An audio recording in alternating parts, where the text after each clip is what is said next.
ज़ाइलेज़िन ये वो ड्रग है जिसका जिक्र आज न्यूज़ चैनल्स और सोशल मीडिया प्लेटफॉर्म्स की टॉप स्टोरी में हो रहा है। ये ड्रग लोगों को धीरे धीरे ज़ॉम्बीज़ में बदल रहा है और इसका यूज़ करने वाले लोगों की बॉडीज़ पर इतने खतरनाक घाव बन जाते हैं कि इस ड्रग को लेने वाले लोगों की जान बचाने के लिए उनके शरीर के अंगों को काटना भी पड़ता है। पर आप में से कईयों को पता नहीं होगा कि इस ड्रग को कंपनी ने एक मेडिसिन के तौर पर बनाया था और फिर बाद में अमेरिकन गवर्नमेंट ने इसे बैन भी कर दिया था। लेकिन कुछ समय बाद ही इस ड्रग को कंपनी ने फिर से मार्केट में उतारा, जो आज अमेरिका के लिए सबसे बड़ा सिरदर्द बना हुआ है।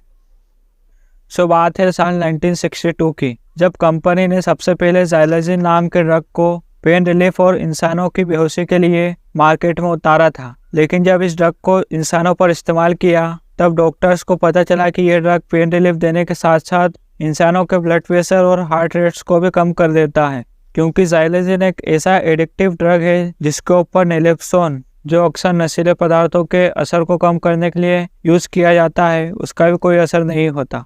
यानी इस ड्रग के असर को कंट्रोल करने के लिए कोई भी एंटीडोट दुनिया में मौजूद नहीं है। और ये बात जैसे ही फूड एंड ड्रग डिपार्टमेंट को पता चली, उन्होंने इस पर बैन लगा दी। लेकिन इस ड्रग को बनाने वाली कंपनी ऐसे ही यहाँ नहीं रुकी और फिर बाद में कंपनी ने इसे एक बार फिर मार्केट में उतारा। इस बार ज़ाइलेज़िन को कंपनी ने एक एनिमल पेन रिलीफ एंटीडोट के तौर पर बेचना शुरू किया। लेकिन अभी आप में से कई लोग जानकर चौंक जाएंगे जब आपको पता चलेगा कि इंडिया में भी एक ऐसा रैकेट पकड़ा गया जो इस मेडिसिन की मैन्युफैक्चरिंग कर रहा था। जब साल 2018 में फूड्स डिपार्टमेंट की छापेमारी चल रही थी, तब इंदौर में एक ऐसा रैकेट पकड़ा गया था जो चोरी से इस ड्रग की मैन्युफैक्चरिंग कर रहा था और इन लोगों में 2 इंडियंस थे और एक मैक्सिकन। ज़ाइलेज़िन को यहाँ से मैन्युफैक्चरिंग करके भारत के अलग अलग मेट्रोपॉलिटन सिटी में ट्रांसपोर्ट कर दिया जाता था। पहले आप ज़रा इन वीडियो को देखिए। क्या ये वीडियो आपको अमेरिका के फिलाडेल्फिया शहर की याद नहीं दिलाता? ये वीडियो से भारत के कुछ बड़े शहरों की, जहाँ पर अमेरिका के जैसे ही रियल लाइफ ज़ॉम्बीज़ देखे गए। ज़ाइलेज़िन के केस में हुआ ये कि उस समय सारी अमेरिकन डॉक्टर्स को पता था कि ज़ाइलेज़िन के बहुत ही डेंजरस साइड इफ़ेक्ट्स है, लेकिन फिर भी बाद में डॉक्टर्स इलीगली इसे बेचकर पैसा कमाने लग गए, क्योंकि यह ड्रग हीरोइन से भी 50% ज़्यादा रिलीफ ड्रग्स को देता है। साथ ही ज़ाइलेज़िन ड्रग हीरोइन से भी काफ़ी सस्ते रेट्स में मौजूद है और इसी वजह से यह ड्रग अमेरिका में इतनी तेज़ी से फैला। अमेरिका की ऑलमोस्ट 48 स्टेट्स आज इस ड्रग की चपेट में है और आज के तारीख में ज़ाइलेज़िन और फेंटेनिल का डेडली मिक्सचर ट्रेंगडोप नाम के ड्रग के नाम से अमेरिका की स्ट्रीट्स पर बिक रहा है। एक अमेरिकन एजेंसी के सर्वे से पता चला है कि इस ड्रग के ओवरडोज की वजह से इन ड्रग एडिक्ट्स को अपने बॉडी पार्ट्स को भी काटना पड़ रहा है। लेकिन इससे पहले ऐसा कभी भी नहीं देखा गया कि किसी केमिकल की वजह से इंसानों पर इतने सीवियर इफ़ेक्ट्स देखने को मिले जितने सीवियर इफ़ेक्ट ज़ाइलेज़िन के केस में मिले। ज़ाइलेज़िन यूजुअली सबसे पहले हमारे ब्रेन के डोपामिन रिलीज सिस्टम के ऊपर अटैक करता है, जिससे हम अपनी अलर्टनेस खो देते हैं और हमारे आसपास क्या हो रहा है ये हमें अंदाजा नहीं रहता।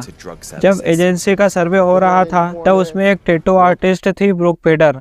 उसे ज़ाइलेज़िन के ओवरडोज की वजह से अपने पैर को काटना पड़ा था, क्योंकि हर रोज ज़ाइलेज़िन लेने की वजह से उसकी स्किन पर बड़े बड़े घाव होने लगे। उसके पैर में कई मेजर घाव बन गए।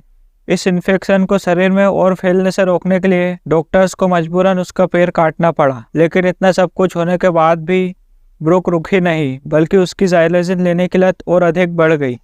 पैर गंवाने के बाद आज भी हर रोज़ वो न्यू सिरिंजेस लेने के लिए सिरिंज सेंटर जाती है और अगर ऐसा ही चलता रहा तो उसके पैर के बाद अब उसका हाथ भी काटना पड़ेगा। तो ज़ाइलेज़िन लोगों के ऊपर कुछ ऐसा असर करता है कि इन ड्रग्स के शरीर पर इसका इतना खतरनाक असर होने के बाद भी ये इसे छोड़ नहीं पाते। अब ऐसा क्यों हो रहा है? इसके लिए हमें ध्यान से ब्रेन के अंदर मौजूद न्यूरॉन्स की बेसिक फंक्शनिंग को समझना होगा। यह है ब्रेन में मौजूद एक न्यूरॉन पेयर। नॉर्मली होता यह है कि सेंडर न्यूरॉन यानी प्री सिनेप्टिक न्यूरॉन्स 2 कैटेकोलोमाइंस बनाती है, डोपामिन और नोरेफ्रेनिन, जो हमें अलर्ट रखने के साथ साथ हमारी बॉडी की ब्लड सर्कुलेशन को आसान बनाती है। साथ ही हमारे ब्लड प्रेशर और हार्ट रेट्स को भी कंट्रोल में रखने का काम करती है। यूजुअली जब ये दोनों केमिकल्स रिलीज होते हैं तब रिसीवर न्यूरॉन मतलब प्रोसिनेप्टिक न्यूरॉन्स पर लगे अल्फा-1 रिसेप्टर्स इन्हें रिसीव करते हैं और सिग्नल्स को बॉडी के डिफरेंट पार्ट्स में सेंड करते हैं। लेकिन कभी कभी इन केमिकल्स की मात्रा लार्ज नंबर्स में बढ़ जाती है। ऐसे में प्रीसिनेप्टिक न्यूरॉन्स पर लगे अल्फा-1 रिसेप्टर्स इन्हें रिसीव नहीं कर पाते और इससे अल्फा 1 रिसेप्टर्स हमारी बॉडी में सिग्नल्स नहीं भेज पाते। और ऐसी कंडीशन में ह्यूमन बॉडी एक ज़ॉम्बी की तरह या किसी मेंटली डिस्टर्ब व्यक्ति की तरह बर्ताव करती है। अब ऐसे में जब कोई व्यक्ति ज़ाइलेजिन का यूज़ करता है तो ज़ाइलेजिन का मॉलिक्यूल सीधे प्रीसिनेप्टिक न्यूरॉन के अल्फा 2 रिसेप्टर्स को ब्लॉक करते हैं।